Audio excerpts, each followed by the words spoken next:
Now, from Wichita's most listened to sports radio, 97.5 and 1240 KFH. This is Sports Daily with Jacob Albracht and Tommy Castor.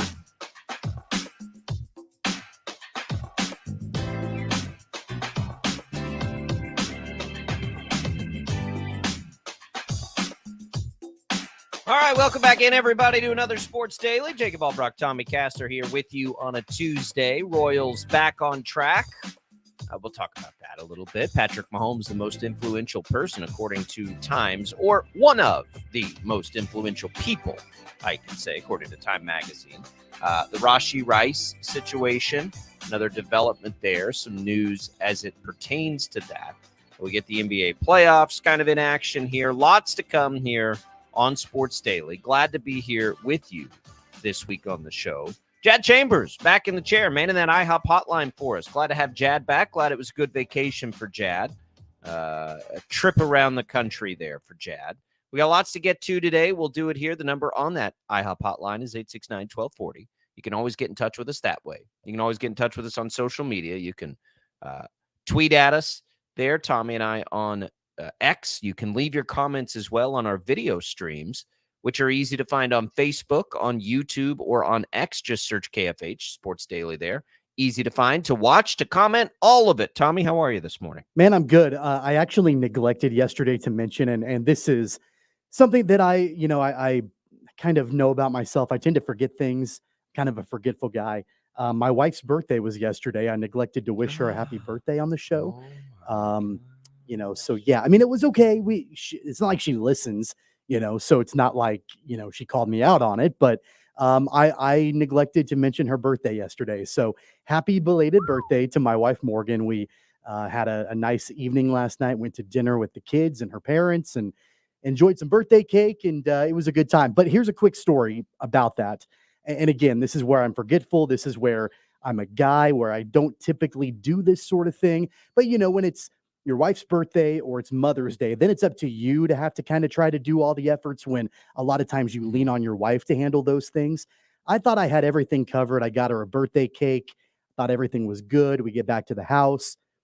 I'm getting the birthday cake out, and I realize I don't have candles for her birthday cake. And so I asked her, hey, do we have any candles in the house? And she was like, well, no. I mean, it's my birthday. I thought you were going to get candles. So we sang her happy birthday. She pretended to blow out candles. And that just shows that, like, I'm terrible at this sort of thing. Yeah, I am too. I think most of us are. But the problem for me on it is, and I don't know if your wife is this way, like, they're very particular about what they want. We are not.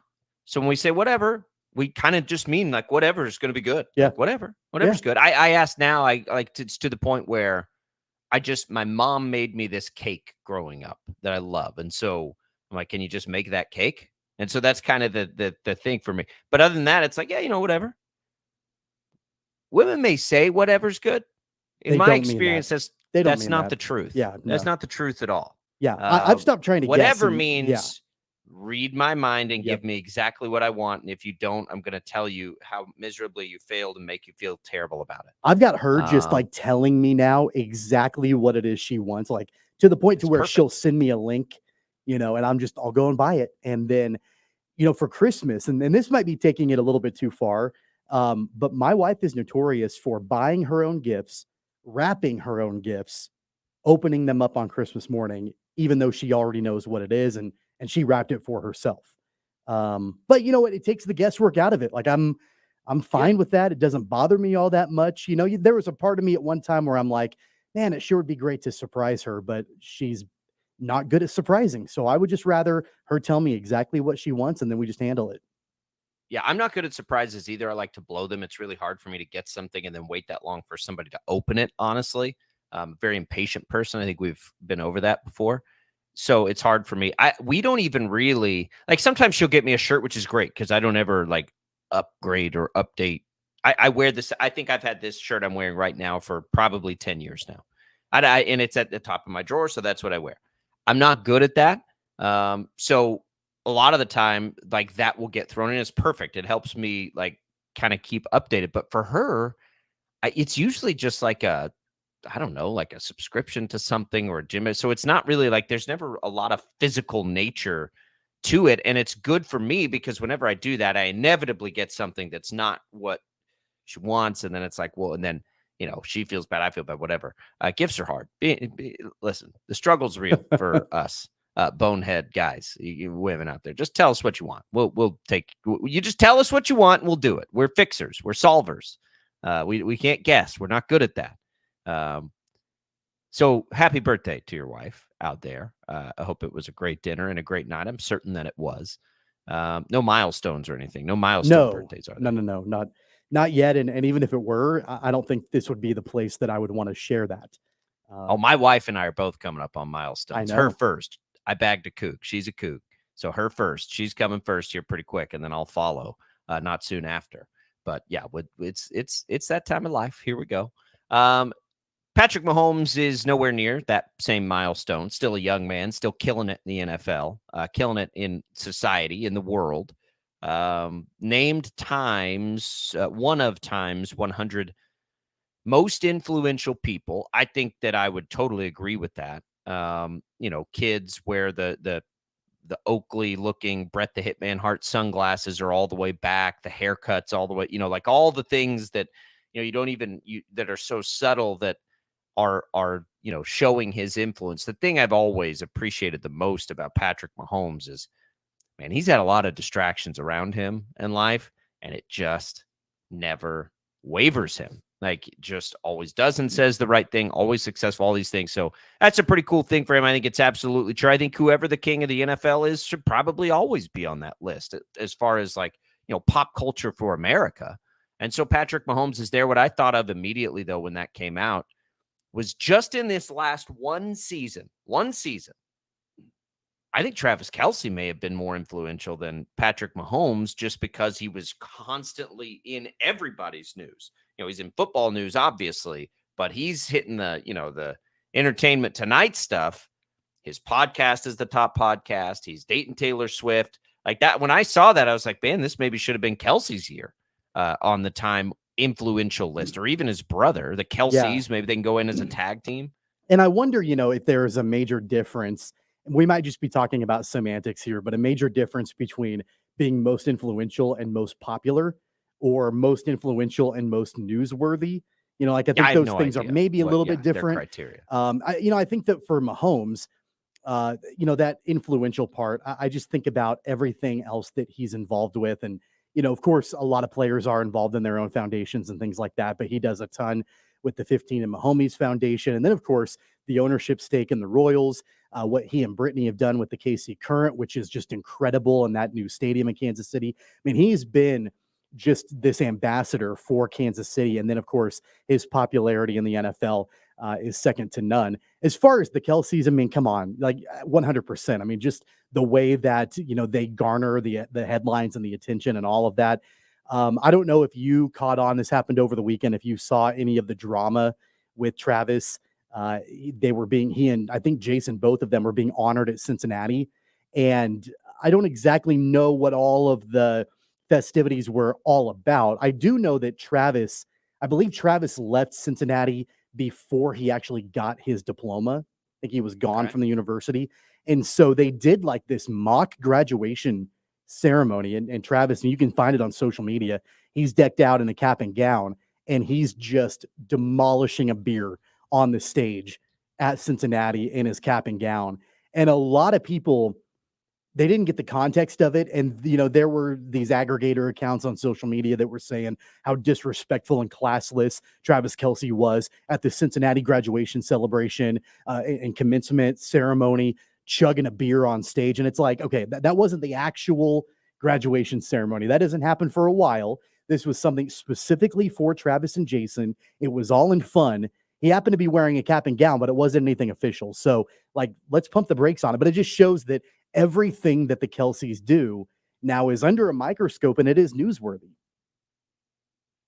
I'm watching this. Oh, it makes me laugh sometimes at what really bothers people, because I don't think that it actually bothers anybody. Well, you got to find something on social media to complain about. You have to pretend like you're bothered by it. Like, what are we bothered by there? That he likes to drink beer? If you don't like to drink beer, I got news for you. Don't drink beer.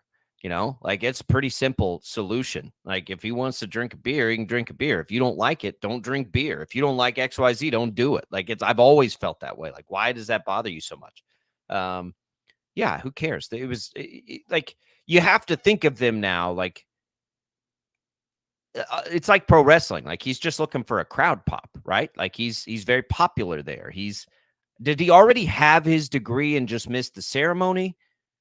Do you know? I don't know that. I'm not. I know that he at least didn't get his diploma. I think he just I missed don't the know. ceremony. Right. I think he just missed the ceremony. Oh, no, it says finally received their diplomas, missed their ceremonies. I think they just missed ceremonies. So it really was just like a fun event.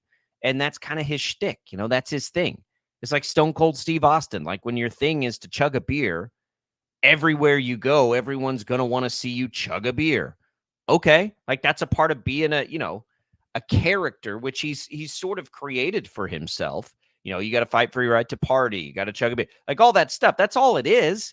When we saw, like, I don't even remember what it was, but even his girlfriend, Taylor Swift, got in on it, right? They showed her on camera one time. She slams a beer. Like, that's fun.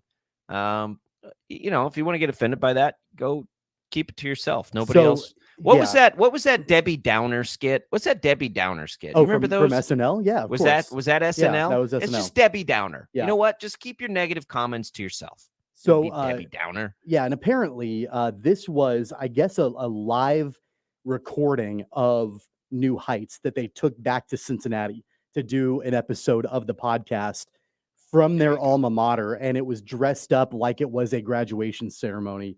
And Jason had to go on X and defend his brother. Somebody called him out on social media, and the comment said, "Please question your brother for the graduation antics. Doing what you did at a playoff game in Buffalo is one thing, but doing that at the college where he got kicked off the team probably wasn't the best idea." Jason came back and he said, "I know it looks like a graduation from the video, but this was actually at the end of a New Heights live podcast that we put on to raise money for the university's NIL. The university did this to poke fun at my brother and I for never really picking up our diplomas." So, of course, all you see is the video of Travis slamming the beer wearing a cap and gown, and everybody just gets this fake outrage, this virtue signaling of, "Oh my God, can you believe this is going on?" And it's just like, guys, take a breath. It's not that big of a deal. Not everything is a major, major issue. There are things happening in the world that are a very big deal that you can lose sleep over. It should not be one of them. It is for fun. We are allowed to have fun. We should be trying to have fun. It's funny to me. And I think it's wearing off too, by the way. I think people are just kind of tired of it. Like, just be mad all the time, but be mad to yourself, like go do that some other place. But they are that influential. I mean, that's just to that point, they can do this, and even things getting taken the wrong way, I think, is a large part about being that influential, right? Yeah. Like it's, I think that's a part of it. But Patrick Mahomes is the guy, and Patrick Mahomes is the king of the NFL right now. He's going to stay that way. They're going for a three-peat. I don't think we've reached the point where, well, I shouldn't say. I do think there are some people who are probably tired of Patrick Mahomes and his greatness on the field. I think what's most impressive, of course, is his greatness off the field. It's not going anywhere, folks. Like, it's going to be that way for a long time. You've got another. What's so wild about it to me is when we talked about Tom Brady and all of it, we were like, that'll never happen again. Except it's immediately happening again. There was no break from it, right? You went from Brady and all the titles and all the wins and all the, Brady was the king of pop culture too. And he's his love life is in the headlines and all of these things. And we're like, okay, we'll never see. And Mahomes starts it while Brady's still playing. And he's on that same trajectory. Whether he gets 6 Super Bowls, who knows? But everything else is there. Like it's just crazy. We didn't think we'd see it again, and we saw it immediately. Well, yeah, there was just a handoff of the baton, basically from Brady to Mahomes. I think the major difference is that, Brady is now trying to forge a path, into post-football, whether that's broadcasting or part ownership of the Raiders, these different things that he has going on. Patrick Mahomes is still obviously active in his career, and he's already setting those post-football business endeavors into place. Whether it's the ownership stake in the Royals or the current or whatever that is, there are things that, he's 28 years old, and he's already putting those things into place. It's not in football right now. I mean, as far as like the business endeavors are, because he's an active player. But Brady, didn't really have a ton of that while he was playing. It just happened after he retired that all of a sudden, he was obviously involved in different kinds of business ventures. He has lots of business. But like the big ones, the ones that we know about now, like the huge multi-million-dollar contract to broadcast for Fox, what he's trying to get done with Mark Davis and the Raiders, those are all things that are coming after his playing career, where Mahomes has really got his stake claimed now while he's still in the league. And I don't know where that's headed. I've told you before that I think the next evolution in player contracts is ownership stakes. I think there are absolutely players we can think of, probably in every sport, I would say, that would fit the profile of somebody that could get that. Imagine you're the owner of this team, right? Imagine you're the owner of any sports team, whatever it is. And you've got a guy like Mahomes. You've got a guy like Bobby Witt Jr. You have somebody like, I don't know, Mike Trout might fit the example. Maybe Shohei Ohtani's a better example. But you're trying to figure out, like, how do we ensure that this person, this player, this legend is tied to us forever?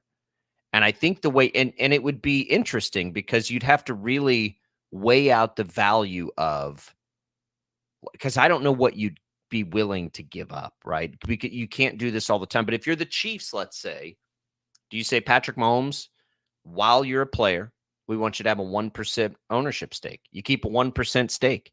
And that seems, when you think about the valuation of an NFL team, let's say the Chiefs are worth, I don't know, $3 billion. Let me just add the zeros here. I think that's enough. And we'll multiply that by 1%. So you're basically, that's worth $30 million right there. And you've got 1%, you keep 1%. But what I think you have to imagine, and while that sounds a little crazy, is, but if he's there and that's going to keep them forever, isn't there $30 million worth of value for Patrick Mahomes being the face of the Chiefs, like, forever? Absolutely. If you're the Patriots, I mean, think about that. If you're the Patriots and you had done that with Tom Brady and he doesn't go to Tampa, right? Like, I do think that there is value in that. And I think that's the next step. I think that's the next phase of this. It's a slippery slope. I don't know that I love it. I just think that's what's coming next, because then you get Patrick Mahomes. Is he making, contract decisions for other players, for himself? Like, that's where it gets a little dicey, but I do think it's coming. And maybe it just says when you're done playing, right? Like, when you're done playing, you inherit that. Yeah. And I think that's something that, any NFL player, I don't care if you're Patrick Mahomes or a practice squad player, if you get offered even the tiniest sliver of equity in an NFL franchise, you jump at that because of the way that NFL franchises appreciate and value. I mean, you're looking at an investment there that's going to be worth well more than whatever the stake they're giving you is in 10 or 20 years. Yep. It's an interesting time.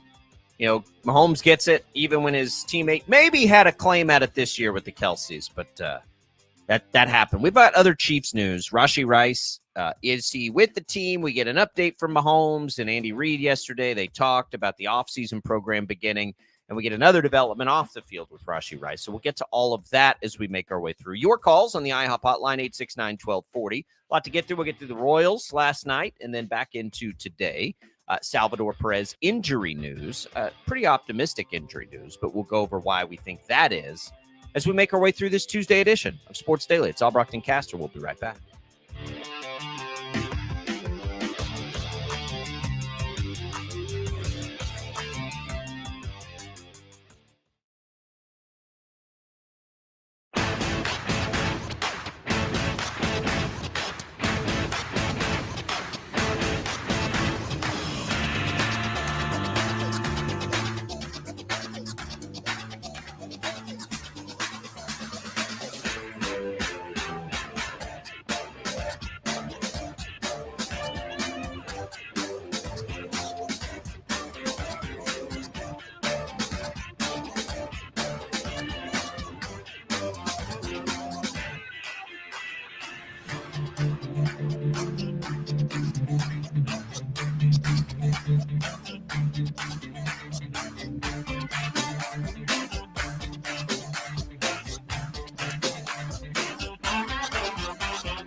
Jad's back on that IHOP hotline. Let's celebrate with a giveaway. Right now, we'll give away some HTO iced tea and free rain coffee. So you'll get a free iced tea, one of 25 flavors, including the new strawberry passion. You can do that at either Wichita location, East or West, or in Derby, or also in Derby and East Wichita. You'll also get a free rain coffee card that gets you a free rain coffee.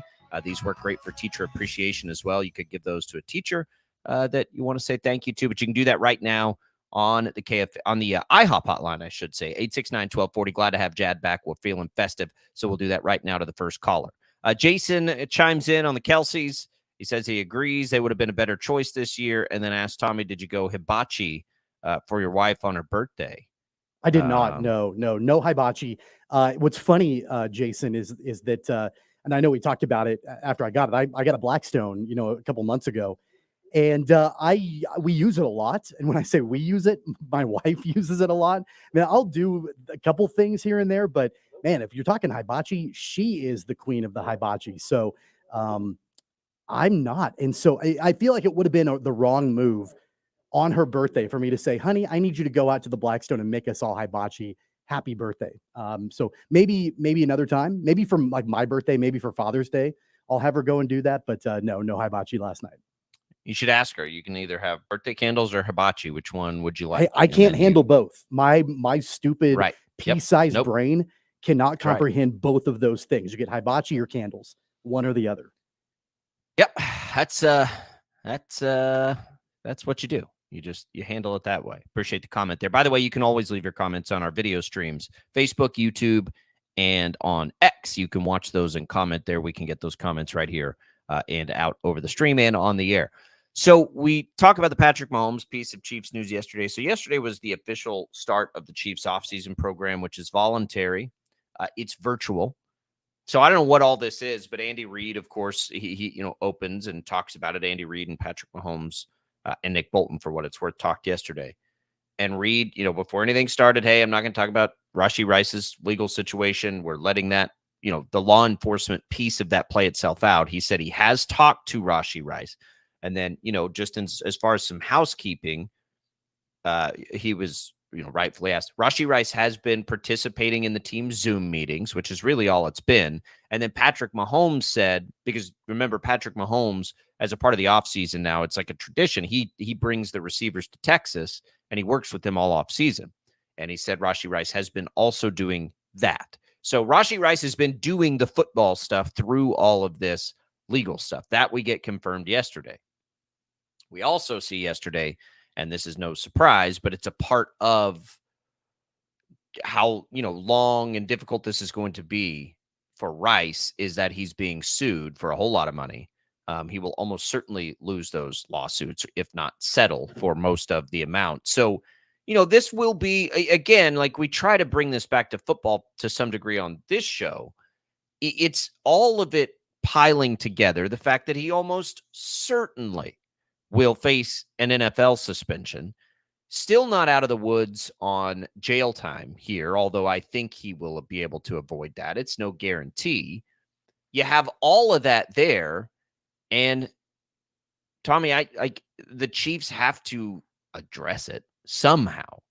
They have to. I don't think you can just roll in, because you don't know really. Like I'm going to guess he gets a 4-game suspension. It could be more than that. And at what point does it come? Right? I just don't think that. I think that the Chiefs are going to have to adjust to this. I don't think that you can sit there with the draft coming, with a lot of good free agents still out there, and say, we'll just see what happens with Rice and we'll roll with that. You're trying to three-peat here. Like you have to just go do your thing, right? And find somebody else to bring into that room. Yeah, first and foremost, there's been some outcry over Rashee Rice even being allowed to participate in the Zoom meetings and things like that. I've got no problem with it. I have no issue with it. If there was something legally or disciplinary from whether it's, law enforcement or a judge or the NFL, Roger Goodell or Andy Reid or something, there was something that came down that prohibited him from having any involvement with team activities, okay, then at that point, you've got to abide by that ruling. But there is nothing like that right now. He's not in jail. He bonded out. None of the terms of his release or the conditions of his release have anything to do with whether or not he can participate in these team activities. And we're talking about Zoom calls, and so I don't have any issue with that. I'm not trying to downplay the situation at all, but there's nothing that has been prohibiting him from doing that. So I don't know if people want the Chiefs to just say, until this plays out, you are away from the team. Maybe they do, but I don't see why they would need to do that necessarily unless there's some kind of direction coming down from either Roger Goodell or the legal system playing out. So that's that by and large. I don't have any issue with that whatsoever. The other thing, as far as what the Chiefs need to be looking at, I sort of feel like, I know you say 4 games. I'm sort of leaning more towards 6. I think it's going to be somewhere around there. It wouldn't be surprising to me if it's higher than 4. And so I think that the Chiefs absolutely have to figure out a contingency plan, what they want to do in his absence. Again, I think we've talked about this in the past, that this is something that very well could move relatively quickly, because there's not a whole lot of ground for Rashee Rice to stand on here from a legal basis. I mean, I think you're looking at probably a guilty plea. You're probably looking at some kind of plea arrangement or plea deal that probably avoids prison time, I would think, but a hefty fine, probation, community service, all of those things. And then the NFL can actually put together what they want to do from a disciplinary standpoint. We could be talking about the first several games of the season, considering that this thing could move relatively fast. So I think the Chiefs absolutely need to be looking at what's their contingency plan. What do they want to do? There are still wide receivers that are on the board. And honestly, every day that the Chiefs don't pick one of them up, you would think that the asking price goes down slightly. So I don't think it really hurts them necessarily to not go out and sign a veteran right this second. There are enough out there that are quality. I think you can wait until the draft. And then after the draft, maybe go out there and say, okay, we want to supplement our room with another veteran that maybe we can get, for pennies on the dollar. Yeah, I'm looking at a history of suspensions here. There's so many, it's hard because so many of them are coming now for things that have happened on the field. Violation of personal conduct, policy things. Domestic violence has typically been 4. Zeke was hit with 6 recently, but that was all the way back in 2017. Like if I go back, like the personal conduct policy thing is typically 4. I don't know what you compare it to. And it all still depends, right? Like this has to play itself out. If Rashee Rice legally was driving too fast and has all the reckless endangerment, then that's going to be at minimum 4. I think 4 is the minimum. I think it could get higher. Look at the charges. I think it could. The NFL just has to be, diligent in making sure the optics of, this and domestic violence. And it's hard, right? That's a tall task. It's a difficult task. They're going to be criticized no matter what they do.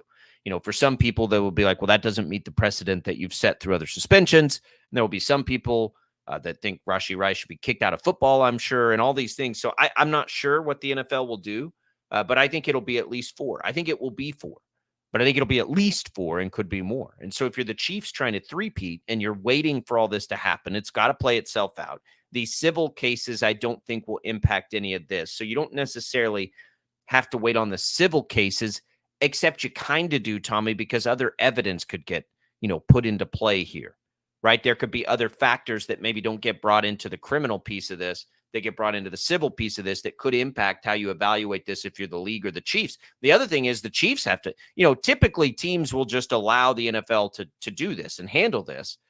But in some instances, if it's bad enough, then, yeah, teams will step in and be like, nope, we're done. They're not going to do that with Rashee Rice. I can't imagine a circumstance that they would. But I think it's going to be at least 4 games. You don't know when it's coming, right? If this drags in, it could be 4 games in the middle of the season. Could it be 4 games at the end of the season? Like, who knows? But if you're talking about a room of Hollywood Brown, Kadarius Toney, and Sky Moore, that will not be enough because it was barely enough with Rashee Rice last year. And I know they won the Super Bowl, and I know Travis Kelce. I'm just saying, like, when you have the ability to do something else now, the difference between now and the Chiefs last year is they were wildly optimistic still about Kadarius Toney and maybe to a lesser degree Sky Moore. They're not going to be that way this offseason right now. Yeah. So more about those players. Rice is going to miss time. Love Hollywood Brown in there, but Hollywood Brown thrives the most if there's another guy there to allow him to get deep. So I don't think you have to do it in the draft. If a receiver they love falls, they'd probably do that even if Rashee Rice wasn't in any trouble. But I don't think they need to do that. Again, there are a lot of players that could fill that need for them just sitting there right now. One of those guys would probably love to come play with Patrick Mahomes. Take a discount. I'm a little surprised they haven't done it yet. I suppose it's because they're just going to wait till after the draft because they can, but it's going to happen. I think that they're absolutely trending to taking a wide receiver in round number 1. I think we need to get ourselves ready for that. I don't think so. I think they are. And of course you can only put as much stock into mock drafts as as you want to. It doesn't mean that it's gospel by any means, but every single mock draft that I have looked at has the Chiefs taking a wide receiver. It's a wide receiver heavy draft class, number one. And number two, there are pretty high upside, high ceiling wide receivers that are going to be on the board and that will for sure be on the board when pick number 32 comes around. I think that they're absolutely trending towards that. That doesn't mean it solves the problem. In fact, I would argue that it doesn't. It doesn't probably get you any closer, even if you are a highly touted wide receiver coming out of college, because you're a rookie. And Rashee Rice was a rookie last year, but we didn't really see him come into his game until midway through the season. So that doesn't really help you right away, especially if Rice has to serve some kind of suspension to kick off the season.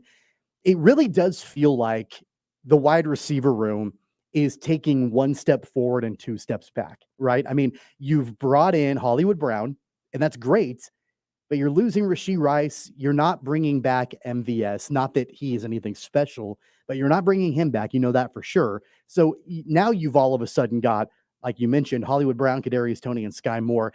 That doesn't instill a lot of confidence, I think, and so that's going to be an issue.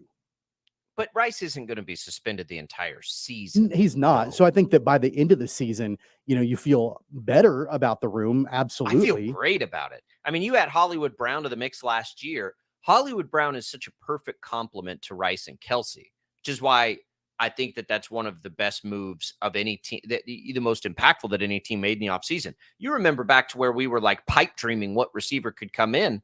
Like he was literally the perfect player. He was like, well, in a perfect world, you could just bring in Hollywood Brown, right? And they did that. And so I don't think it's as much as a place of desperation, knowing that you're going to miss Rice for a while. I think it's more of a place of safety on the field. Again, we're separating the nature of what happened from playing football here. I don't think they need to go big enough that look, the problem is we don't know what their draft board is, Tommy. Like, I don't know how much they love any of these players, right? And that's I just think everything in my brain keeps telling me they're going to attack left tackle because they haven't done anything, right? They attacked receiver with Hollywood Brown. They haven't done anything at left tackle yet. It's a class where some really good offensive linemen could fall and could slip because a lot of teams are enamored by the quarterbacks and the wide receivers. And if that continues to happen, that's why I keep telling, like, logically to me, this would be the year for them to move up and go get that position, because one may slip far enough for them to realistically do it. But if they do that, they're going to need to go get one of these free agent wide receivers. And the other piece of why I think that makes sense is because I think they can afford it. I think one of these receivers you can get on a discount. And again, you don't need them to be some massive contributor. You need them to be, good and helpful, but in a small stretch, step into a specific role. I'll tell you, the only thing that I'm fearful of from a wide receiver standpoint is if they don't bolster the room in the draft. I think they probably will. But if they decide they need to go out and get a veteran, there are a couple of names out there that this would make me fearful. I don't want to see them, try to bring back in McCole Hardman. I don't want to see them try to bring back in Richie James. Those guys are on the market, and that could be really easy and tempting to just be like, hey, we'll just throw them a couple of bucks and have them come back to Kansas City. They have some history of, so you remember Tyreek Hill's situations. They went and attacked that stylistically with Hardman. I think they would attack stylistically and say, who can play Rashee Rice's position and fill that role for a period of time. That's where I think they'll go there. We have not a lot of time, right? Not a lot of time here. We're a week and 2 days away from the NFL draft. So we'll continue to follow it both off the field and on the field with this Rashee Rice situation. We'll come back. More Sports Daily coming for you right after the break.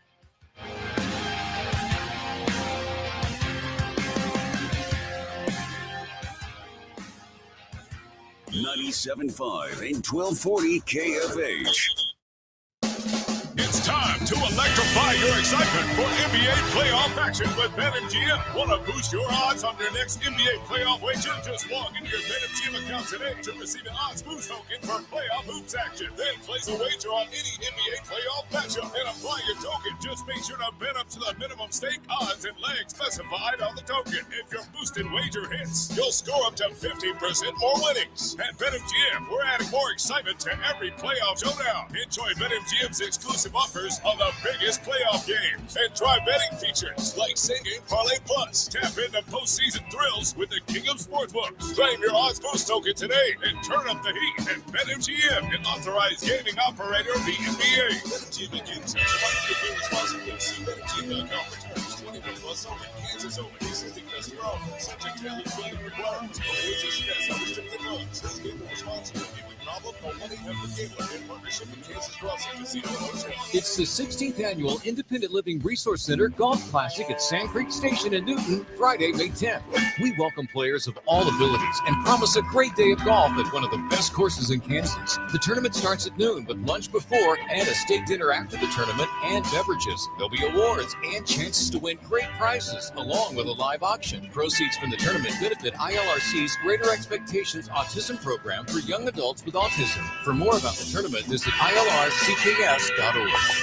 Hey, Shocker fans! Wichita State Softball's campaign to defend last year's regular season championship is underway. Support the Shockers and head coach Christy Bredbender at Brookins Stadium this spring as they look to follow up their most successful season in program history with another historical run. Season tickets are sold out, but a limited number of single game tickets remain available for each game, starting at only $8. View the upcoming schedule and guarantee your seats at the games you want to see by purchasing your tickets at GoShockers.com/tickets or call 316-978-FANS. McCurdy Real Estate and Auction is proud to present our April 25th multi-property live stream auction event with online-only bidding. The auction features 39 properties and will take place on McCurdy.com at 5:30 p.m. on Thursday, April 25th.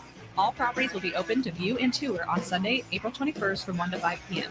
Investment properties are in demand, so much so that we added another multi-property auction to our calendar. This is a fantastic opportunity to expand your portfolio with homes located in Southeast Wichita. For details and pictures of all 39 properties, visit McCurdy.com, where our favorite word is sold. Get ready for an electrifying night of entertainment at the Crown Uptown Theater. Mark your calendars for April 18th because Mike Ryan is coming to town. From captivating vocals to unforgettable performances, this is a show you won't want to miss. Join us at the Crown Uptown Theater on April 18th and let Mike Ryan's music sweep you off your feet. Get tickets now at crownuptown.com. Shop our best savings for spring during Spring Fest at Lowe's. Get up to 35% off. Plus, save an extra $150 on every $1,500 you spend on select major appliances. And save on premium 2 cubic foot mulch. Get 5 bags for just $10. Because Lowe's knows spring. Lowe's knows home improvement. Valid to 4/17. Appliance savings vary based on purchase amount. Exclusions apply. See Lowe's.com for more details. Premium mulch offer excludes Alaska and Hawaii. Selection varies by location. While supplies last. Hey, I got a question for you. You hate bending over to put on your shoes? Would you just put them on standing or sitting without ever having to touch them? If so, then I have new shoes for you. Introducing new hands-free Skechers Slip-ins. With new Skechers Slip-ins, you just step in and off you go. You don't even need to lace up. So how do Skechers Slip-ins work? Well, there's a special smooth comfort pillow in the heel that helps your foot slide right into place. So just step in it and go. Find new hands-free Skechers Slip-ins for the whole family at Skechers Store, Skechers.com, or wherever stylish footwear is sold.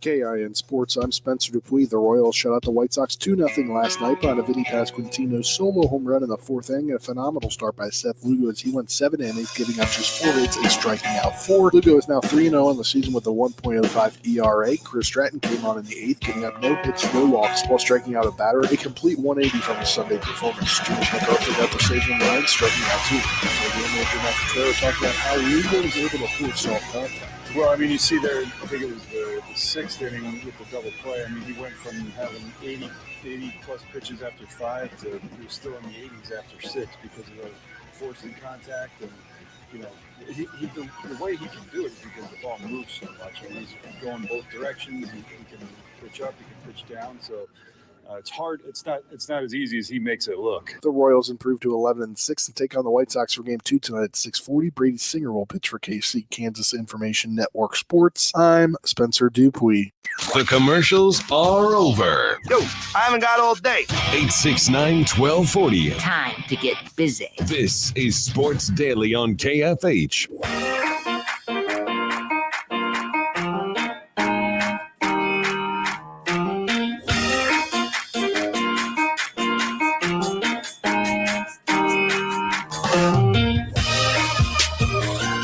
All right, welcome back in, everybody. You heard it there on that update. The Royals 2-0 winners last night. By the way, this portion of the program brought to you by Crestview Country Club. Appreciate Crestview's support of the program. Great place to go watch a Royals game, by the way, right there at the Crestview restaurant bar. Go chill, have a happy hour beer, watch the Royals. It's a great place to go watch sports as well as play golf and do all those other things. So Tommy and I there frequently. We're both members out there. We appreciate the ability to do that here right down the road.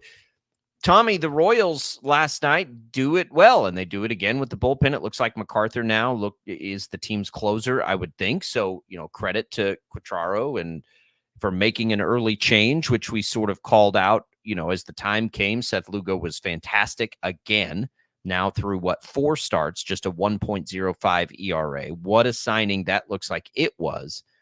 The most important thing that happened yesterday, though, Tommy, with the Royals is the Salvador Perez news, which we'll probably get into more a little bit later. But we know that Salvador Perez was not in the lineup, and then there's this fan on social media that basically comments and like, "Oh no, I'm coming all the way in from Venezuela to see you play," and Salvi then comments to the fan directly and says, "Don't worry, I'll be back in the lineup tomorrow."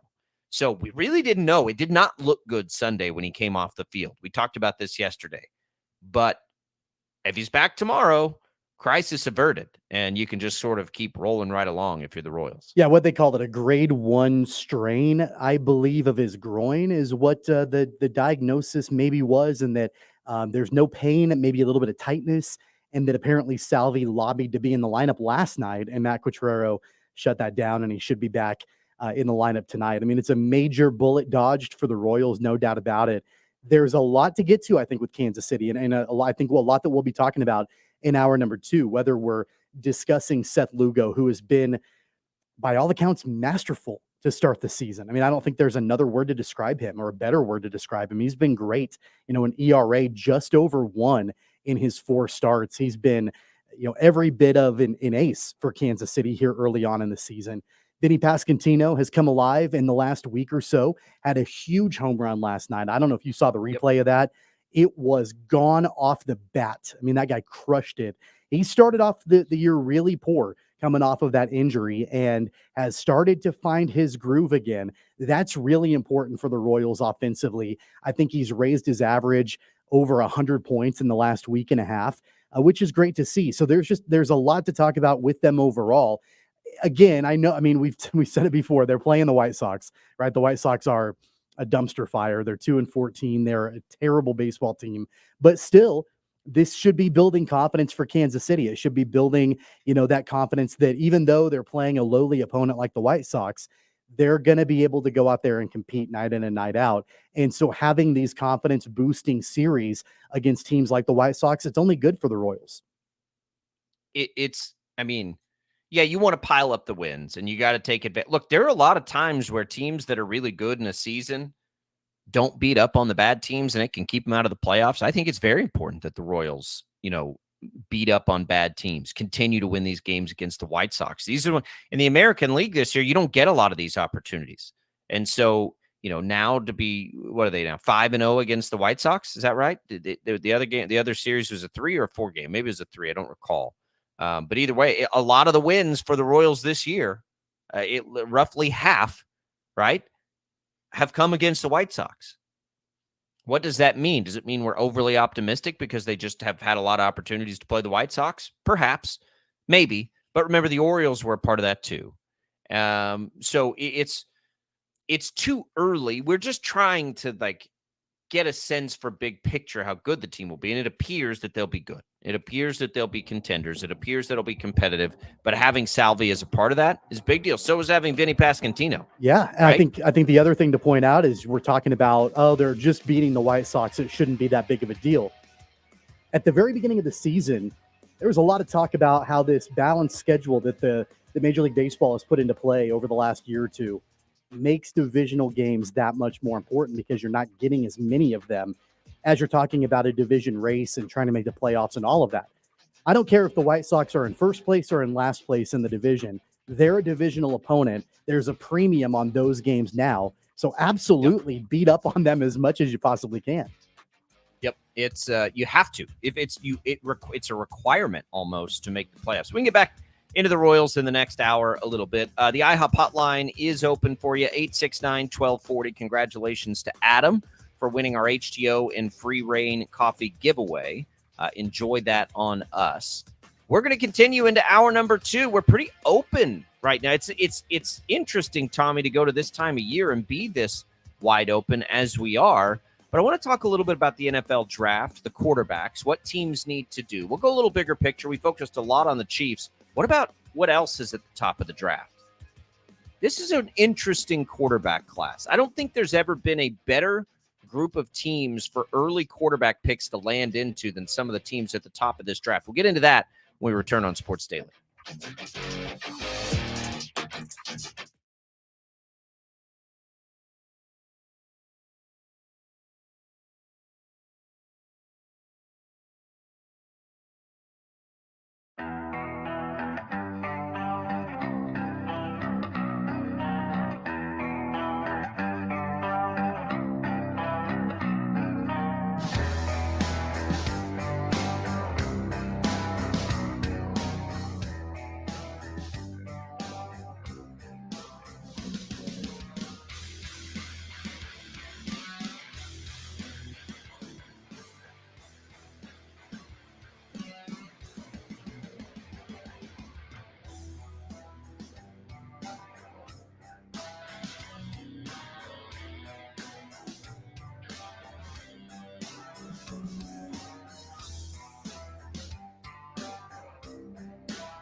Now, from Wichita's most listened to sports radio, 97.5 and 1240 KFH. This is Sports Daily with Jacob Albracht and Tommy Castor.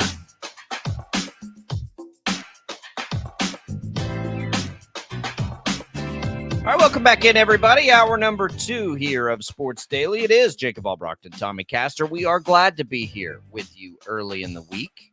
WNBA draft last night. No surprise, Caitlin Clark selected first overall. So that's out there for you. We'll see how her career takes shape at that point. We got the NBA playoffs getting ready to get underway. If you'd like to talk about any of it, you can at 869-1240. We've been talking a little Chiefs football, a little Royals baseball in the first hour. You can always get in touch with the program on that IHOP hotline at 869-1240. You can leave us your comments on our video streams, Facebook, YouTube, Twitch. You can listen at Odyssey.com for free on the Odyssey app. All kinds of different ways to take in the show. By the way, Royals baseball's on KFH. You'll have it at 6:30 here tonight. It's always available for free on the Odyssey app. Just tune in or download that Odyssey app, search for KFH, and you'll be able to find it that way. Tommy, the NFL draft. So we talk a lot about the Chiefs. This is an interesting draft. This should be a high drama draft, not at the very top, a little bit at the top. And we know Caleb Williams is going 1. We think we know Jaden Daniels is going 2.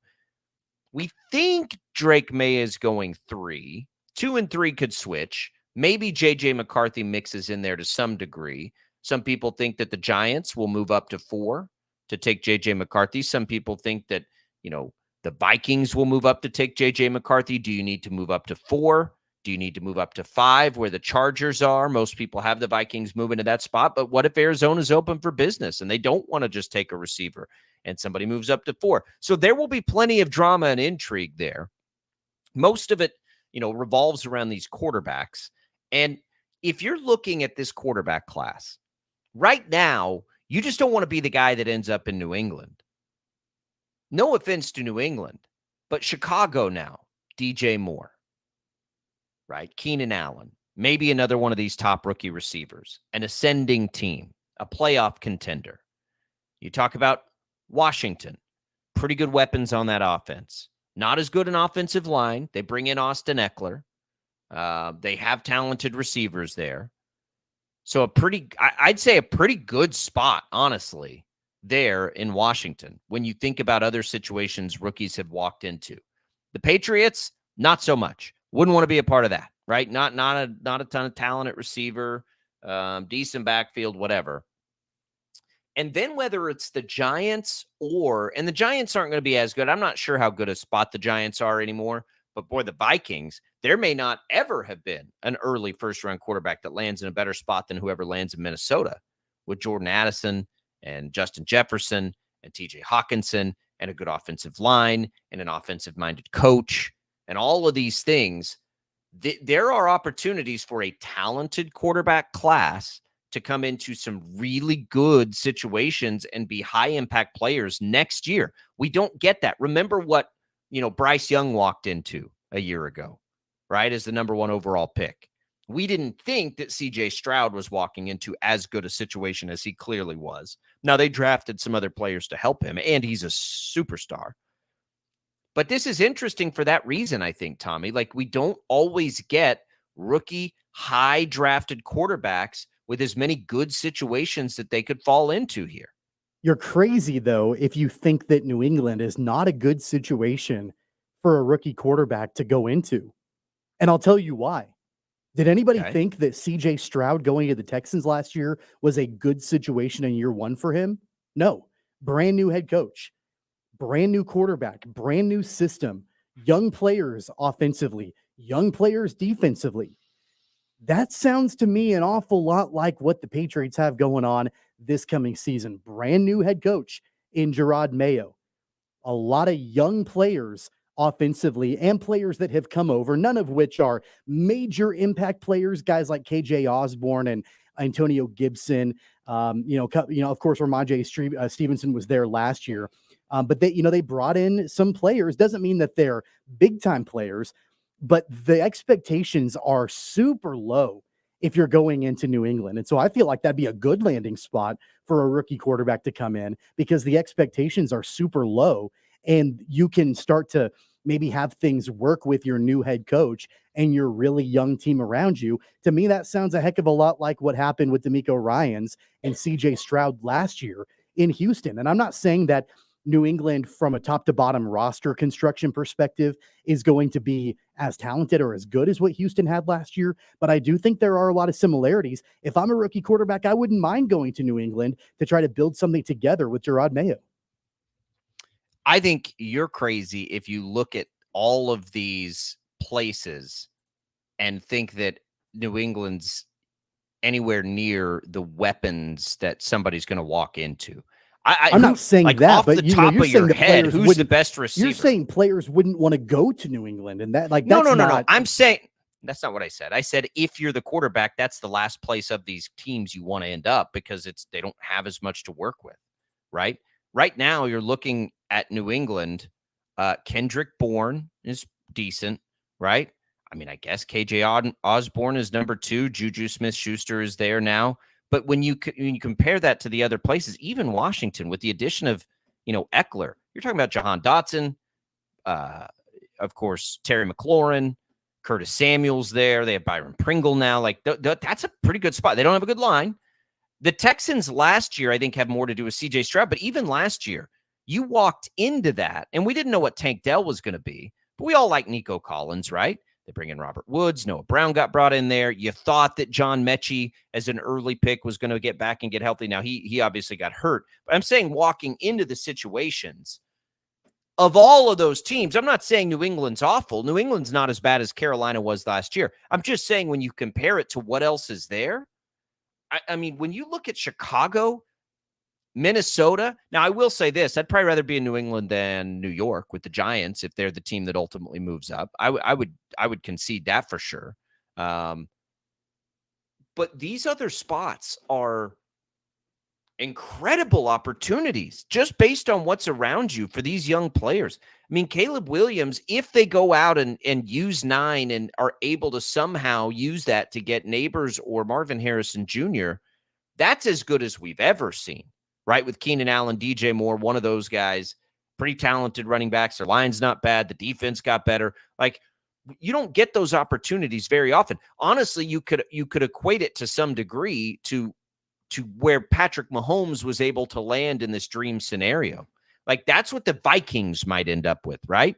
An innovative, offensive-minded coach, all these weapons already there, the opportunity to get in there and just thrive. Like, there are those opportunities, it feels like to me, more often in this draft, way more often than we normally get with rookie quarterbacks stepping into the league. And I know that the Patriots have, a couple of guys that you could give the ball to start at quarterback this season, so you wouldn't necessarily have to rush a rookie quarterback. Well, that would be that'd be an advantage. Well, Jacoby Brissett is not great, but he's been serviceable over the years. Bailey Zappi in a pinch, I think, could maybe do something, although he's not, going to be anything special. So you wouldn't necessarily have to do that. But, I mean, come on. Like, I think whether or not the Patriots, like if they get J.J. McCarthy at number 3, or maybe they decide Drake May is their guy, or Jaden Daniels falls to them at 3, like they're going to have kind of their choice, I think, of one of those guys, outside of probably absolutely Caleb Williams, outside of him, they're going to be able to get one of those guys.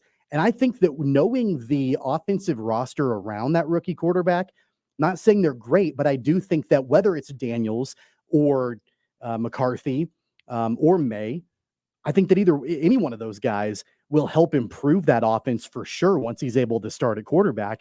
I'm not suggesting that the Patriots are all of a sudden going to ascend like we saw the Texans do last year and talk about them being a playoff team. But I do think that they will be markedly better this season as they were compared to what they were a year ago if they bring in one of those rookie quarterbacks, and that rookie quarterback, I don't know if he starts right away or maybe you give him a few weeks before you put him in there, but I do think that they'll be better. All right, so then power rank the openings for me then at quarterback. If the teams in the mix are Chicago, Washington, New England, Minnesota, and New York, power rank those then for me. Well, it's Chicago number one. There's no doubt about that. There's a reason why they're number one in the draft, and they've got, as you mentioned, those wide receivers and the weapons, around you that it's going to probably work out pretty well, you would think, for Caleb Williams. So Chicago's obviously number one. I just mean if you're a quarterback here, like will you power rank your landing spots? Like if you just which situation is the best? Chicago is number one. I'd probably put Minnesota at number two because you're getting a chance to play with Justin Jefferson. That's probably going to be my second most desirable location. And it's Justin Jefferson for just this 1 year, maybe. I mean, there's no guarantee that, you have Depends it for on a how long good time. the quarterback is, right? For sure. So, I would try to, do what you can to get to play with him for at least one season because that's going to help your pedigree in the NFL for sure if you can get in a play right away in Minnesota. That's probably number two. I don't know. Look, I honestly think that New England and Washington it's probably a toss-up between those two. I think. I'd probably and the Giants are last, the right? Giants We're all are putting last. The Giants at the 5, Giants will be last. But I don't know if I would put Washington over New England decisively. I mean, maybe New England at number 3 and Washington number 4. Dan Quinn's a proven commodity. Mayo may be fine. We don't know yet. Dan Quinn's a proven commodity. And he had Matt Ryan, right, as an MVP. So I think that's an advantage. I think the receivers are unquestionably an advantage. I would call running back. I'll concede and call that a wash with Eckler at an advanced age. I really like Ramondre Stevenson. He was banged up last year. So I'd call that a wash. In New England, I'm pretty sure would have the advantage on the offensive line.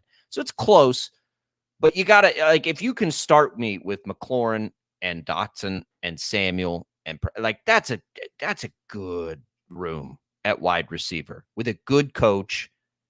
I'm putting Washington ahead of New England. I just don't. And look, New England there will be no pressure for New England to start their quarterback right away for the points you brought up. And that is an advantage for a quarterback. And I think that's important. And I think it matters, right, for a quarterback to be. Caleb Williams is going to be going game 1, right? Jaden Daniels is probably going to be going game 1. And then if it were the Vikings will be an interesting case study on what they do there. Because you do have Sam Darnold, a guy that's been there. But the problem for the Vikings is they have a closing window to some degree. They're going to be in a very competitive division where, depending on if they get a rookie quarterback, I don't know that I would say the Vikings arrow is pointed up versus Kirk Cousins. I think that's too much to ask of the rookie, but it's at least pointed, sideways, right? Not down. Lions, though, Bears, and Packers are all pointed up. There will be pressure on the Vikings to win every single game. So, if they're going to be super aggressive and go up and get one of these guys, then you got to do that. Here's the other thing. The Vikings, everyone just assumes they'll sell the farm to move up to get them. What if they don't like the quarterback? What if they don't like McCarthy right there, or Bo Nix or Penix or one of those guys? What if they're not in on them? Then they're not going to do that, I don't think. I think that'd be a mistake if you're the Vikings and you don't love that player. Now, I think they wanted to bring Kirk Cousins back. So it's not like they let Kirk Cousins walk away. They wanted him back by what I can tell, by all accounts. The problem with the Vikings trading up is that we know, absolutely number 1 is off the table. Number 2 is going to be off the table too. Washington's not going to trade the number 2 pick because they like Jaden Daniels. And, I think that. And the Patriots aren't either. The Cardinals are probably not going to trade their pick. I think the highest that you could look at would be the Chargers at 5. And so it's 4 or 5. At that point, who's left? You're going to get who's ever left, right? Out of the Williams, Daniels, McCarthy, Drake May. I don't think you put Bo Nix up there either because I don't think you'd have to put Penix. I think you could put Penix up there. Well, I think you could still get Penix lower in the draft. I don't think that he's going to be a top 5 pick. But the only reason that you can't afford to if you let's say the Vikings love Penix, they can't just sit and hope he falls because we know the Giants and the Raiders also are looking at quarterback. You can't predict if they're going to move up. If you like Penix like that, you got to move up and take Penix. You might be able to do it at 5 instead of 4, but you got to do it because you can't then get jumped by somebody else if that's the guy that you think is awesome.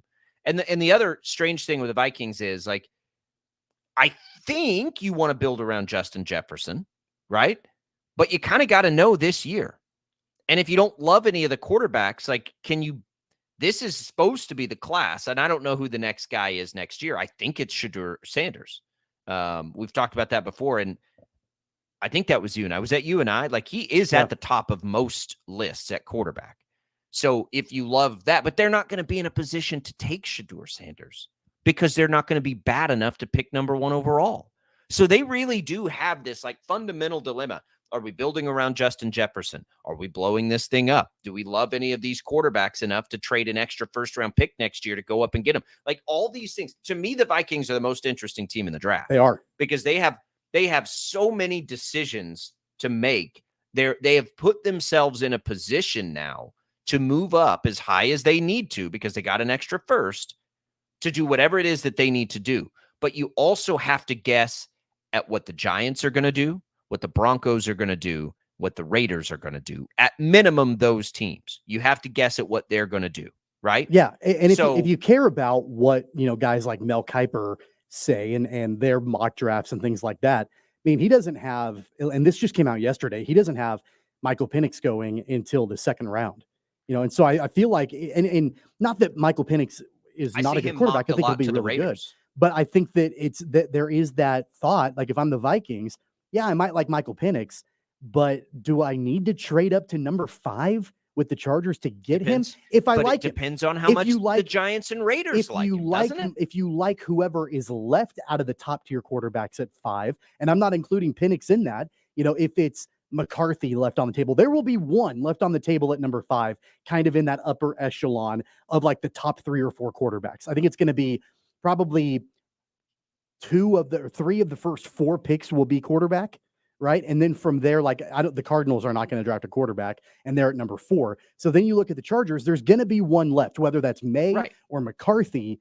It's not going to be Daniels or Williams, but it's going to be one of those 2 guys. Maybe, but what if the Giants trade up with Arizona to go make sure they get their guy? That's what I mean. The only guarantee in any of this is if the Vikings trade up to 4, right?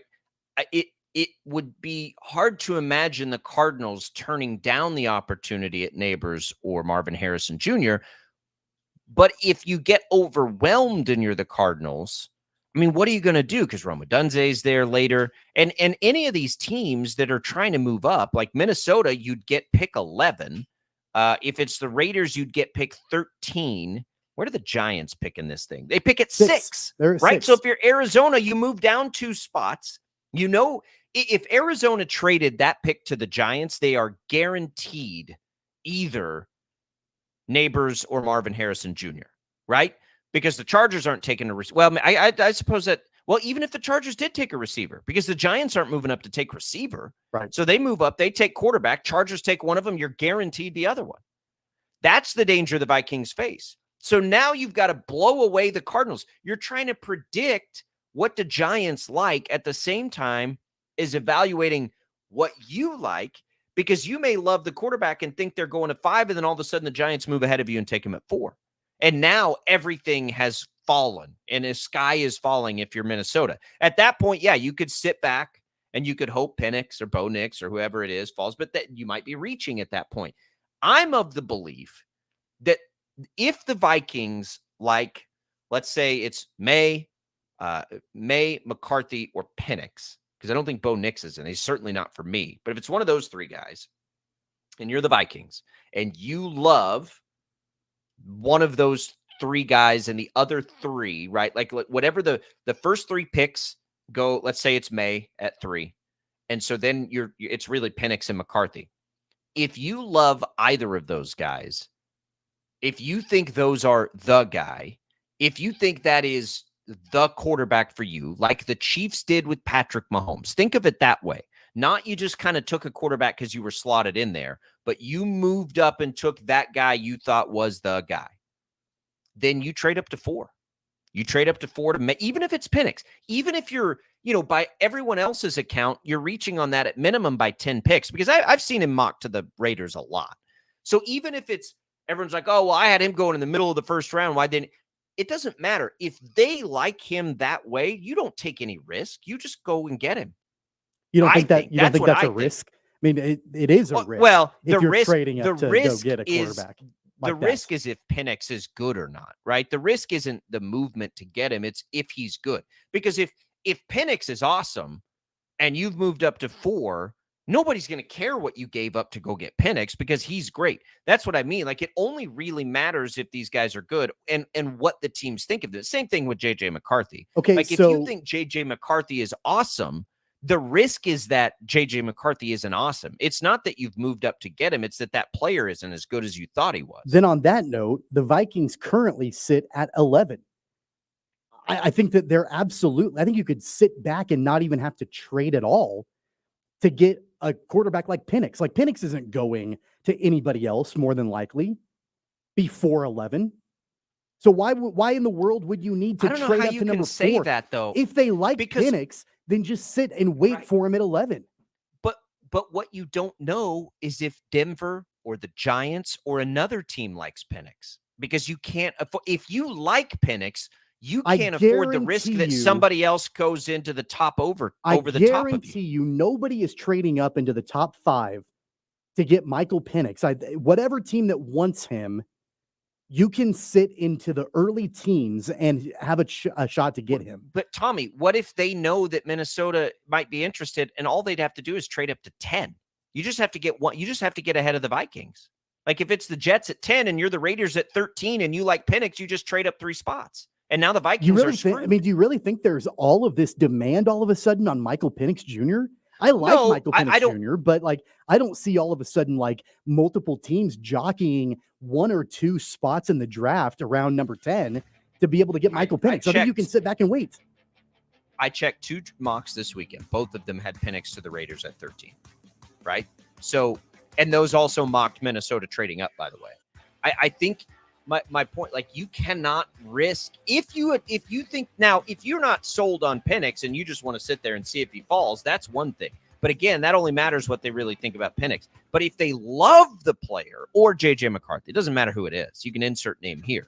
If you love that player at that, and really this only matters at quarterback, I think, in the NFL, you'll never have traded too much if that player ends up being great. There's nothing too much you could trade. You could trade, the Chiefs could have traded away an entire draft. They could have said, you can have all of our picks next year.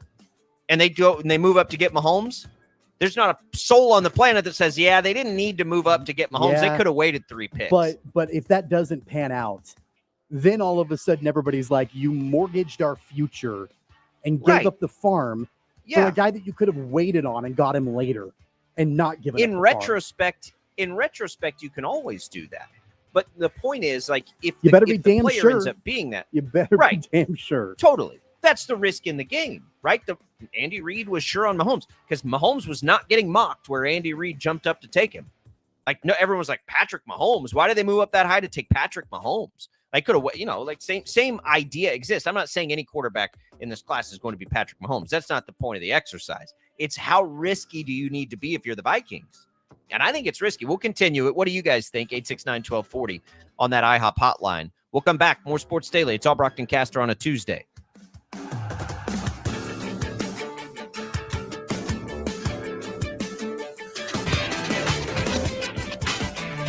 .97.5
All right, welcome back in, everybody, to Sports Daily.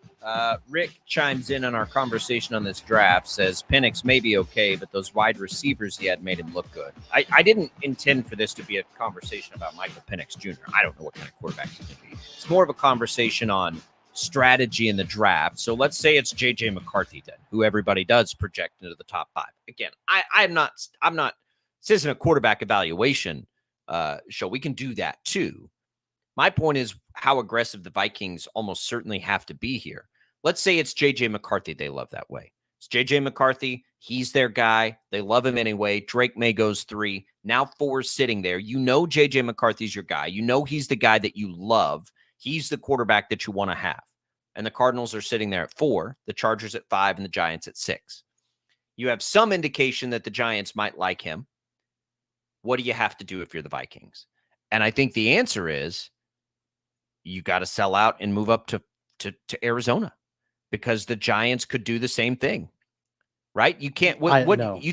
No, I don't think that's what you do. Like, if I'm the Vikings, I'm not doing that, because there will at least still be one high quality quarterback available for you that you don't have to give everything up for to be able to draft. And then if it pans out, great. If it doesn't, then you've got probably another high draft pick next year, or there may be a better free agent class or something. I just don't think that you need to mortgage your future to move up a couple of spots to go grab a quarterback when there are going to be other quarterbacks available to you at 11. What if you love the quarterback? What if they love J.J. McCarthy? That's great. I mean, look, like I said, I think it'd be different if it was McCarthy and nobody else, and then there was a significant drop-off between McCarthy and every other quarterback that is out there. That's not the case in this year's draft. It's just not. If McCarthy goes, then you've got other quarterbacks that I think are still quality quarterbacks that you could take at 11 if you really wanted to get a quarterback in the first round. You're misunderstanding what I'm trying to say. I'm not saying the reality is there's that these quarterbacks are close or one quarterback's over the other. I'm saying that the scenario is that the Vikings don't think that. They don't give two rips what Mel Kiper thinks. They think J.J. McCarthy is the real deal. If that's the way they think about it, and if that's the way they evaluate him, there isn't too much. It would be, I'm trying to equate it to a team that's moved up. McCarthy or any of these quarterbacks outside of Caleb Williams is probably the only one. I don't even know if I would put Jaden Daniels in that conversation. I think he's going to be good, but I wouldn't put him in this conversation. Like, are any of these quarterbacks outside of Caleb Williams a quarterback you would mortgage everything for the future? I wouldn't. By the way. No, I wouldn't either. I don't evaluate them that way. I'm with you. Caleb Williams is the only sure thing. So hedge your bet. I'm totally with you on that. Hedge your bet then. And if McCarthy is there at 11, great. And you can take him if you love him. If he's not, he won't be there at 11. But then it's like, okay, Penix is there, is more than likely. And, Drake may fall to that. Like, there are going to be other quarterbacks that are there. It's just like when I used to say the Bears, it doesn't matter what they think about Justin Fields. It only matters what they think about Caleb Williams, right? It only matters if they think Caleb Williams is that dude. If you think Caleb Williams is that dude, then the Justin Fields decision is an easy one. You move on from Justin Fields because you think Caleb Williams is that dude. When we've talked about this before, like the chances of winning a Super Bowl without a Hall of Fame quarterback are almost zero. Like, they're so minimum. That if you evaluate quarterback that way, I think the Chiefs are a great example of you can't give up too much to go. And they had Alex Smith in place and gave up a ton to get Mahomes. And it was a great decision. Everyone at the time thought it was bad because nobody evaluated Mahomes that way, but they did. And so if Minnesota evaluates any quarterback that way, now granted, again, they're not going to be able to move into the top 3.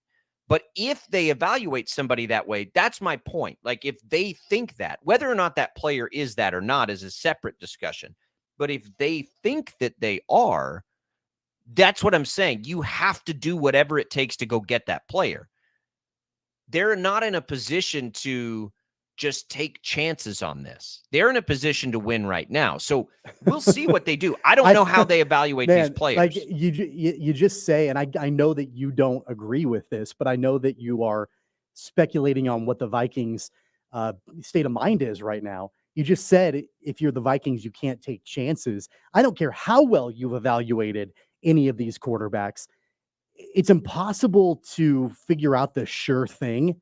We've discussed that before. It's impossible to do that. But what I'm saying is that even if the Vikings have evaluated one of these quarterbacks to be the best thing ever, it's still taking a massive chance to give up whatever you're going to need to give up to get up to number 5 or 4 in the draft. It's taking a massive chance no matter what you do. It's taking a massive chance for the Commanders to take Jaden Daniels at 2. So I feel like if I'm the GM of the Vikings, and I understand there's a massive need for a starting quarterback, I'm going to hedge.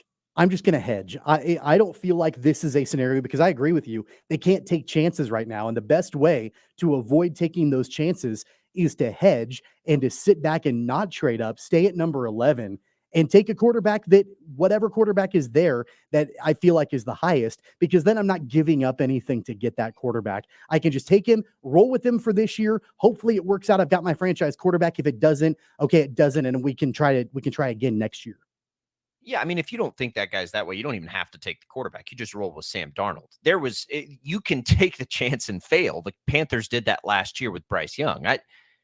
I'm not saying there's no chance for failure for the Vikings to do it. I'm saying what's fascinating about this draft is how the Giants and the Vikings, maybe even the Broncos and the Raiders, because they're all in a pretty good position to have movement, evaluate these quarterbacks. And do any of those teams make that huge move? The winner in all of this is probably the Chargers and maybe to some degree Arizona, depending on how much they're willing to move that pick. I'm not convinced they're as willing as some say, but they're the winners in this thing, right? Because somebody's going to pay them a ransom, probably.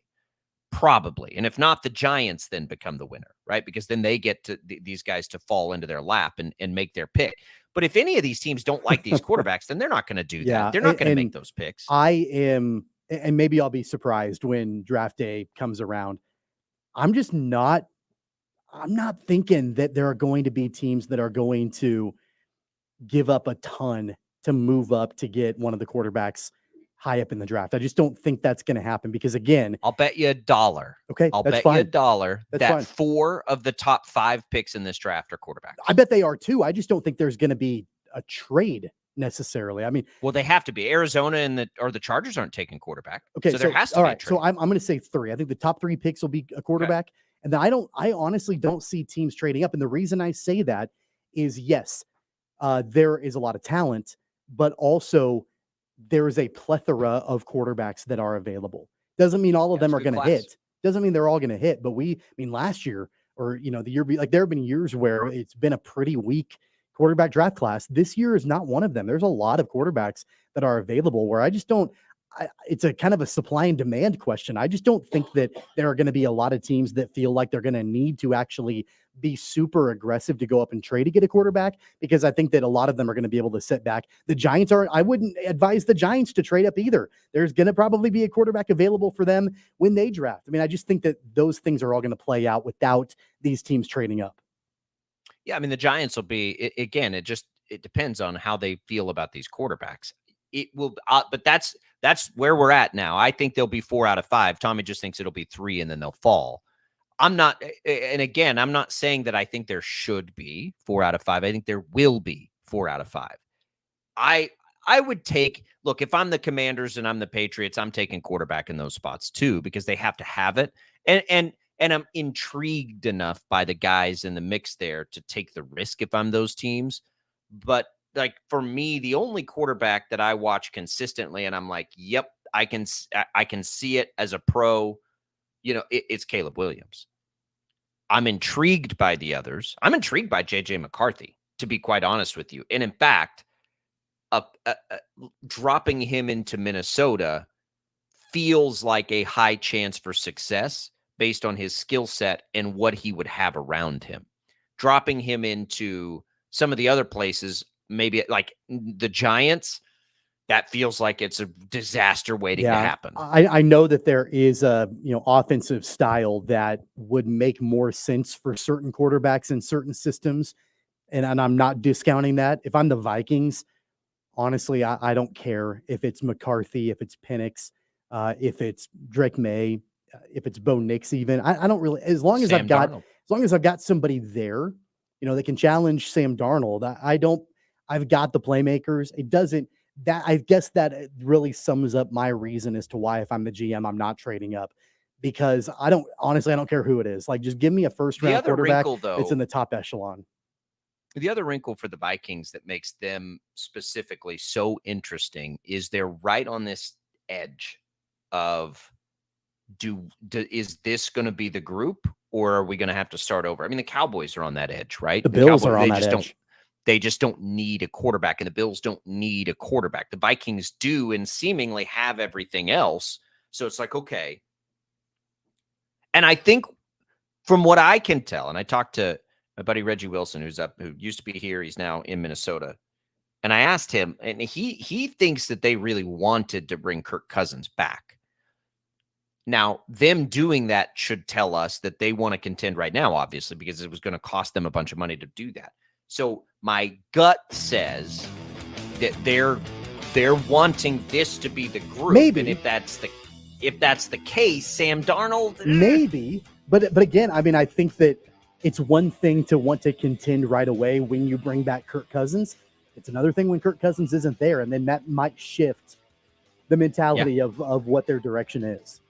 They're again, to me, the most interesting team in the draft by far. There could be wild cards. Again, with quarterback now, I think we know more than ever before, if a team really loves a quarterback, they're going to be aggressive to go get that guy. They just will. Maybe it's a team we're not even thinking about, that wants to go, that falls in love with one of these quarterbacks, like the Chiefs when they took Patrick Mahomes. That's also in play in what was widely considered a very quarterback-rich draft class. I can't wait for it. I think it's going to be an incredible round one. I think it's going to be so good. And it helps that, all the stars of it are players that we can see more abundantly. Quarterbacks, receivers, all of that kind of stuff. And then where do the Chiefs fall? You can go back and listen to our thoughts on the Chiefs as they try to navigate their way through the NFL draft. Let's talk a little more about the Royals when we come back. The IHOP hotline is open for you, 869-1240. As it looks like Salvador Perez is going to be there, and Pasquantino is coming to form. What would this team need? Let's say they're contenders at the trade deadline. What would, in a perfect world, be added to this team to put them over the edge? We'll talk about that next on Sports Daily.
gotta hear this. Go ahead. I think I want to hear this. Sports Daily is on KFH.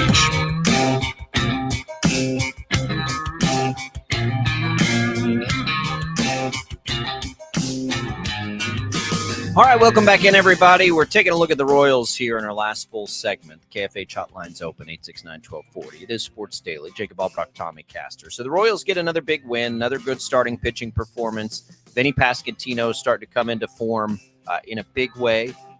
Looks like Salvador Perez is going to be healthy. So in most days, you feel pretty good about the top four in your lineup. The bullpen sort of rounding out into form. It's getting better. We'll call it anyway. If we're crystal balling the Royals as serious contenders at the trade deadline, I think we're in agreement that this is a year for the Royals to be very aggressive at the deadline. So if we think that they should be very aggressive at the deadline, how do you power rank the needs of this team? I mean, to me, it's bullpen for sure.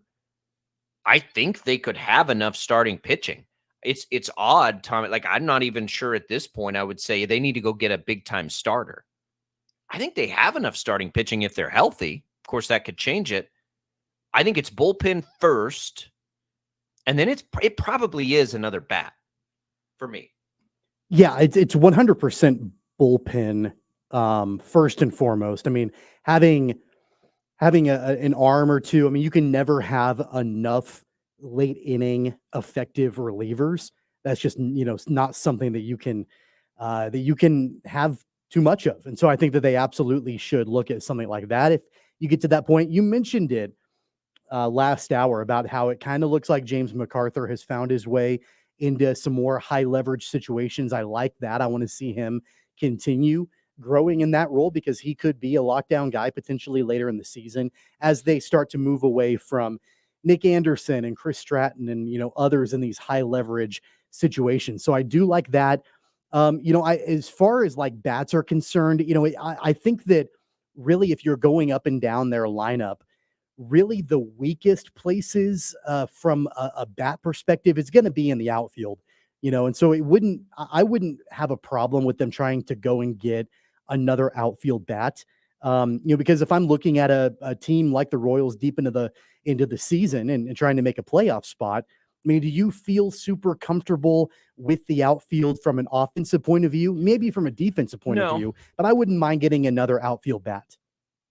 Velasquez and Melendez have both been better than I thought they'd be. And again, we're only 17 games into a season. I like the idea of Kyle Isbell, but yeah, I'm with you. A center fielder would be epic if there's one out there. Mm-hmm. But it's probably going to need to be somebody that can also hit. Salvador Perez is very likely. You're not going to find a catcher in the trade deadline. I don't think that ever happens. So yeah, probably. I think you could also attack second base if that was the case. But either way, and you remember when they got, what was the old super utility guy that was a big part of their work? Zobrist.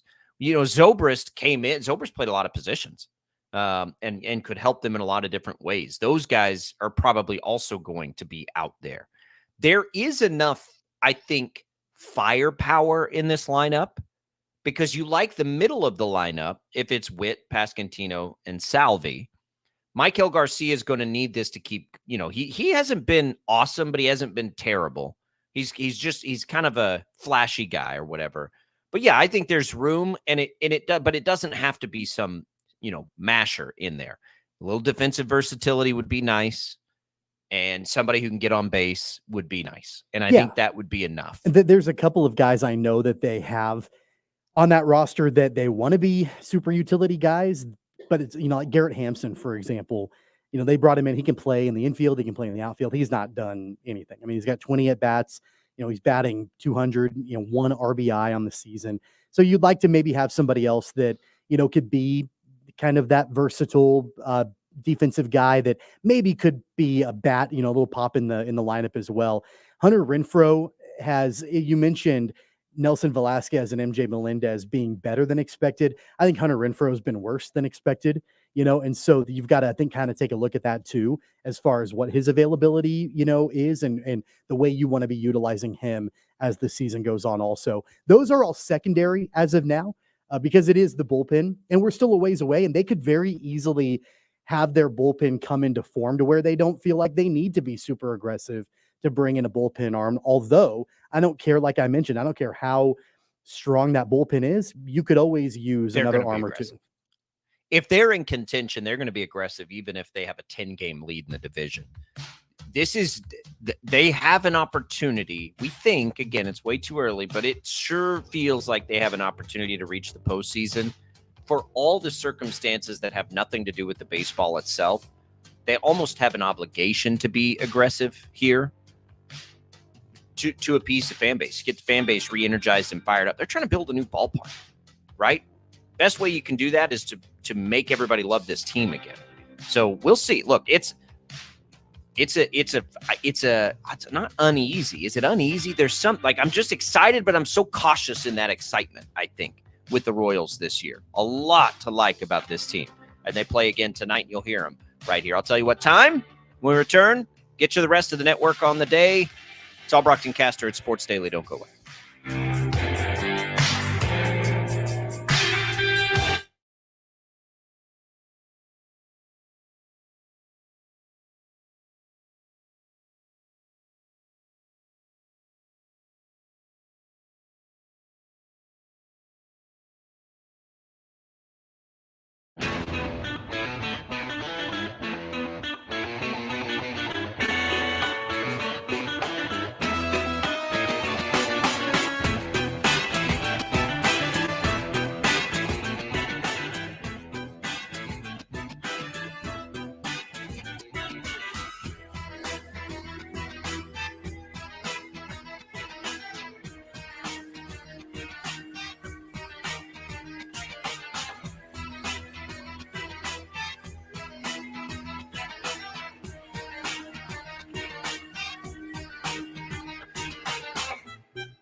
All right, that'll do it for us here on Sports Daily. Thanks for being here with us. One quick news item. Former Royals manager Whitey Herzog has died at the age of 92.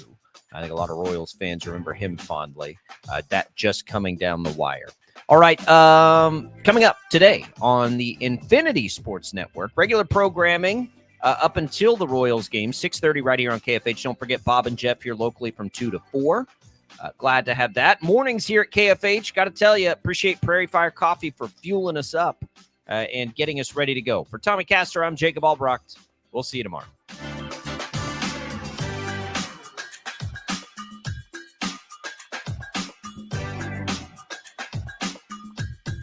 Sports, lighter news, and great comedy with Bob and Tom mornings, 97.5 and 1240 KFH. Wichita, always live on the free Odyssey app. Welcome back. Yeah, that's pretty smooth.